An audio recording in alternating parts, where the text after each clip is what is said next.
तो आखिरी बार जब एक एल क्लासिको फाइनल हुआ था कोपा डेल रे का, तो हमें एक आइकॉनिक मोमेंट मिला था जहां पर गैरेथ बेल ने वो फेमस रन किया था मार्क बात्रा को बीट करके और गोल स्कोर किया था बार्सिलोना के अगेंस्ट। 2-1 से जीती थी रियल मैड्रिड वो मैच। और क्रिस्टियानो रोनाल्डो खेल नहीं रहे थे वो मैच, स्टैंड्स में बैठे थे और उन्होंने सेलिब्रेट किया था। और इत्तेफाक देखिए कि उस सीज़न भी कार्लो एंचेलोटी थे मैनेजर, और आज 11 साल बाद जब रियल मैड्रिड और बार्सिलोना का फिर से एक एल क्लासिको फाइनल सेटअप हो गया कोपा डेल रे का, रियल मैड्रिड के मैनेजर कार्लो एंचेलोटी ही हैं। बहुत सारी चीज़ें हैं जो हुई अभी 2 दिन में। अगर हम कोपा डेल रे की बात करें, बार्सिलोना ने हरा दिया एटलेटिको मैड्रिड को 5-4 के एग्रीगेट पे, और 5-4 के एग्रीगेट पे ही रियल मैड्रिड ने हरा दिया रियल सोसियोडाड को और अपनी जगह बना ली है दोनों टीमों ने ही इस साल के कोपा डेल रे के फाइनल में। और आप कह सकते हैं कि लोग बड़ी बेसब्री से इंतजार कर रहे हैं कि चैंपियंस लीग का फाइनल भी शायद एल क्लासिको हो सकता है। जिस तरीके के मैचेस सेटअप है ब्रैकेट के, इस तरफ बार्सिलोना है, इस तरफ रियल मैड्रिड है,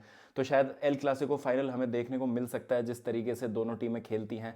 बार्सिलोना तो विदाउट अ डाउट इस समय the most inform team in Europe, और रियल मैड्रिड जो कर रही है, मतलब भले ही वो बहुत अच्छी फुटबॉल नहीं खेल रहे हैं, अपने फैंस को हार्ट अटैक दे रहे हैं, but they know how to grind results, how to win knockout cup games, और वो उनको करना आता है। चाहे वो कोपा डेल रे का सेमीफाइनल हो, चाहे वो जैसे जिस तरीके से वो चैंपियंस लीग में है, अभी आर्सेनल से उनका मैच है, देखना होगा उसमें क्या होता है। तो ये शायद एक कर्टेन रेजर हो सकता है कोपा डेल रे का जो फाइनल है। वो तो समय ही बताएगा कि आगे किस तरीके से चैंपियंस लीग में टीमें खेलेंगी। No disrespect to the other 6 teams जो खेल रही हैं अभी क्वार्टर फाइनल में। बट अगर इस मैच की बात करें बार्सिलोना और एटलेटिको मैड्रिड की फटाक से, तो देखिए एक अच्छा मैच था एंड अच्छा खेली एटलेटिको मैड्रिड। चांसेस भी मिले उनको, बट चांसेस वो ले नहीं पाए। सॉरलॉथ ने बाद में गोल मारा था, ऑफसाइड हो गया। इस बार्सिलोना टीम के और हांसी फ्लिक की जो एक बात बहुत अच्छी रही है ना, कि उन्होंने रोटेशन बहुत अच्छे से किया है। इंजरीज से परेशान है सारी ही टीम्स अक्रॉस यूरोप, तो इंजरीज आप ना एक लेवल तक अब आप बहाना दे सकते हैं कि ये इंजर्ड है, वो इंजर्ड है। उसको प्रिवेंट जो मैनेजर अच्छे से करता है ना, और अपनी स्क्वाड का सबसे जो मैक्सिमम यूटिलाइजेशन करता है, वो आई थिंक इस समय बेस्ट मैनेजर है। और अगर वो टीम जीत रही है और अच्छी फुटबॉल खेल रही है तो nothing like it. Lamin Yamal again imperious, जिस तरीके से खेले वो, और पूरी तरीके से उन्होंने हैवक क्रिएट किया हुआ था। राइट हैंड साइड पे एक अच्छा पास निकाला, फेरान टोरेस ने वहाँ गोल मार दिया। आप ये देखें कि फेरान टोरेस स्टार्ट किए थे ये गेम, लेवेंडोस्की बाद में आए हैं, 70 मिनट के आसपास लेवेंडोस्की आए हैं, जो कि इस समय मेन स्ट्राइकर हैं बार्सिलोना के लिए, सबसे ज़्यादा गोल स्कोर करने वाले वन ऑफ द प्लेयर्स हैं यूरोपियन फुटबॉल में। जिस तरीके से उनका ये सीज़न रहा है, काफ़ी क्रिटिसिज्म मिला था उनको, तो वो नहीं स्टार्ट कर रहे थे ये गेम, इतना इंपॉर्टेंट गेम। स्टिल जो स्क्वाड की अच्छी डेप्थ है और बाकी जो प्लेयर्स हैं जिनको मौका मिल रहा है, वो स्टेप अप कर रहे हैं ऑन ओकेजन्स। ग्रीजमैन के लिए मैं ये कहूँगा कि अब लग रहा है कि the edge is catching up to him now. और आप कुछ कुछ कह सकते हैं कि जो केविन डी ब्रुयना के साथ हम मैन सिटी में रिलेट करते हैं कि वर्ल्ड क्लास प्लेयर है, बहुत कुछ दिया है उन्होंने अपने क्लब को, लेकिन अब उम्र का तकाजा साफ दिखने लगा है। सेम आप ग्रीजमैन के लिए कह सकते हैं, कुछ ज़्यादा खास उनका गेम नहीं था और ज़्यादा वो कंट्रीब्यूट नहीं कर पाए। बट ओवरऑल एक अच्छी परफॉर्मेंस बार्सिलोना की। लास्ट में काफ़ी फिजिकल हो गए 15-20 मिनट, जो कि हम एक्सपेक्ट करते ही एथलेटिको मैड्रिड से जब वो अपने होम में खेल रही है। और अच्छी तरीके से सी आउट किया बार्सिलोना ने, और एक अच्छी परफॉर्मेंस दोनों ही टीमों की। एक मोमेंट था जब मुझे लगा कि शायद उसको रेड कार्ड दिया जा सकता था, जब एस्पिलिक्वेटा ने स्टड्स अप रफीनिया पे मारा। ऐसे चैलेंजेस रेड कार्ड दिए जा चुके हैं। आप मुझे बताइए कमेंट सेक्शन में आपको क्या लगता है, क्या वो रेड कार्ड था? बट ओवरऑल अच्छी परफॉर्मेंस, और बार्सिलोना ने काफ़ी आराम से तो नहीं कहूँगा, जिस तरीके से फर्स्ट लेग था और आज भी काफ़ी मेहनत वाली विन थी, बट हाँ एक्सपेक्टेड था कि बार्सिलोना अपनी जगह बना लेंगे कोपा डेल रे के फाइनल में, और वो उन्होंने कर लिया। यही हम रियल मैड्रिड की बात करें तो एकदम कॉन्ट्रास्ट जो उन्होंने हार्ट अटैक दिया अपने फैंस को। 3-1 से पीछे थे, फिर 3-3 हुआ, फिर ओयार जवाल ने गोल मारा, फिर रूडिगर ने विनर मारा। ओ माय गॉड, जो ड्रामा था इस मैच में, अनरियल। लेकिन यही है दोस्तों, अब हम ना इस सीज़न में उस टेरिटरी में आ चुके हैं जहाँ पे अब फुटबॉल मैटर नहीं करेगी, कौन कितना टेक्टिकली वेल सेटअप है क्या नहीं है, वो कुछ मैटर नहीं करेगा। अब मैटर करेंगे रिजल्ट्स, और कुल मिला के अब जो यहाँ से एक एक मैच जीतता है वो टोन डिसाइड कर देगा। अभी लालिगा की टाइटल रेस आप कह सकते हैं कि अगर जिस तरीके से दोनों टीमें फुटबॉल खेल रही है ना, काफ़ी डिफरेंस है बार्सिलोना और रियल मैड्रिड में। मैं कहता हूं कि अगर कल हो जाए कोपा डेल रे का फाइनल, तो बार्सिलोना ने ऑलरेडी 2 बार बहुत कन्विंसिंगली हराया रियल मैड्रिड को। There is no reason to believe कि तीसरी बार क्यों नहीं हो सकता। बट अब जो है चीजें हो सकता है डिफरेंट हो। और 2 बार देख लिया है रियल मैड्रिड ने किस तरीके से खेलती है बार्सिलोना, लेकिन बार्सिलोना का ना हिस्टोरिकली ये रहा है कि जब भी वो अच्छा खेलते हैं ना तो अनस्टॉपेबल खेलते हैं वो, मतलब नो मैटर कौन सी टीम है उनके सामने, कितनी बार वो खेल रहे हैं उस टीम से, हर बार उस टीम को लताड़ते हैं। तो ये जो है ना अब बार्सिलोना की फुटबॉल वर्सेस रियल मैड्रिड की वो जो ग्रिटीनेस है ना, और वो नॉकआउट कप फुटबॉल में मैचेस कैसे निकालना है, उस पे आ जाता है पूरा भी है जो सीजन है बचा हुआ।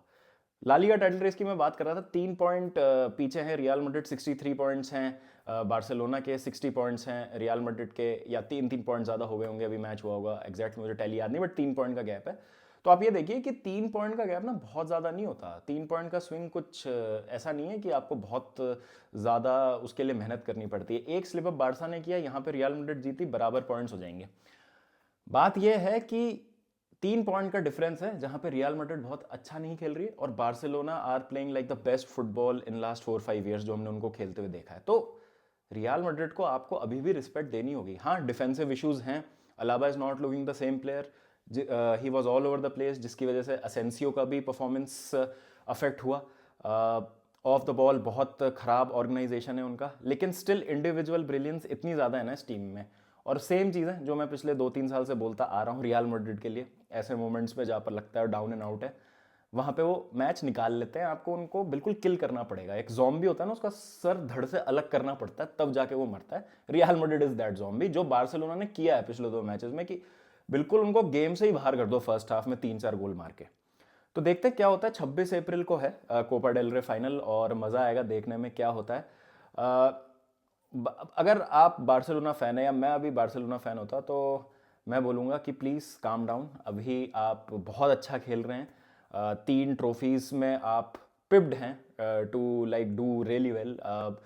चैंपियंस लीग में I don't think so Dortmund के अगेंस्ट कुछ प्रॉब्लम होनी चाहिए, सेमीफाइनल में एनीवंस गेम, कोपा डेल रे के फाइनल में पहुंच चुके हैं, ला लीगा की टाइटल रेस लीड कर रहे हैं, लेकिन watch over your shoulder, real Madrid second पे है, अभी 3 पॉइंट का ही गैप है। कोपा डेल रे फाइनल में आप रियल मैड्रिड से ही खेल रहे हैं, और चैंपियंस लीग के ब्रैकेट में उस साइड भी रियल मैड्रिड है। अगर आप फाइनल में पहुंचते तो रियल मैड्रिड ही होगी सामने। तो काफ़ी मतलब पॉइज्ड हो गया है कि ये रियल मैड्रिड बार्सिलोना राइवलरी का ना शायद क्लाइमैक्स हमें देखने को मिल सकता है। आई वुड बी वेरी सरप्राइज दोस्तों कि जो 3 ट्रॉफीज के लिए अभी कंपीट कर रही है ना बार्सिलोना, 3 मेजर ट्रॉफीज में अभी भी हैं इस स्टेज पे सीजन के, कोपा डेल रे, ला लीगा और चैंपियंस लीग, अगर इन 3 ट्रॉफीज में से एक भी नहीं जीतती है ना बार्सिलोना, तो I would be very surprise, because this team deserves to win some trophies. जिस तरीके से हांसी फ्लिक ने बिल्कुल टर्न अराउंड कर दिया है, प्लेयर्स का अलग ही लेवल हमें देखने को मिल रहा है। Raphinha the most improved player, Lewandowski ऐसे खेल रहे हैं जैसे वो बायर्न म्यूनिक में थे, लमीन यमाल के तो क्या ही कहने। मिडफील्ड पे आप आ जाइए, पेड्री वगैरह हो गए, पाओ कुबार्सी डिफेंस में, रोनाल्ड अराउओ एक रिजुविनेटेड प्लेयर लग रहे हैं after that contract extension. Goal keeping issues रहते हैं बीच बीच में, बट तब भी ये टीम निकाल रही है रिजल्ट्स, और रिजल्ट्स नहीं निकाल रही, डोमिनेट कर रही है। मतलब ऐसा नहीं है कि बिल्कुल सॉर्टेड है स्क्वाड और कि मतलब सारे ही बेसिस कवर्ड है, अभी भी कुछ चीज़ें हैं जहाँ पे इंप्रूवमेंट हो सकती है बार्सिलोना के पॉइंट ऑफ व्यू से, लेकिन तब भी ऐसी फुटबॉल खेल रहे हैं। तो I would say just calm down, relax. अभी चैंपियंस लीग में भी काफ़ी सफ़र बाकी है, कोपा डेल रे का फाइनल रियल मैड्रिड से है, और अभी 8-9 गेम बचे हैं लीग फुटबॉल में, तो काफ़ी सीजन बाकी है और एक बिजी रन ऑफ फिक्सचर्स अभी चल रहा है। तो देखते हैं क्या होता है, and do watch out for Real Madrid as well. और रियल मैड्रिड फैंस को भी मैं यही कहूँगा कि हार मत मानिए अभी आप। हार मतलब हार तो क्या ही माने, मतलब ये तो आपका ही टेरिटरी है जिसमें हम हार गए हैं, तो बाकी टीम्स को थोड़ा सा कॉशियस होने की जरूरत है कि भाई अब रियल मैड्रिड के अगेंस्ट हम नॉकआउट कप फुटबॉल खेल रहे हैं, या we are in the business end of the La Liga title race. तो देखते हैं आगे क्या होता है। बाकी अगर हम दूसरी लीग्स की बात करें तो मिलान डार्बी ड्रॉ हो गई 1-1, और काफ़ी ख़राब सीजन जा रहा है एसी मिलान का। कोपा इटालिया बचा है एकमात्र कंपटीशन जो सैल्वेज कर सकता है उनका सीज़न किसी लिहाज से।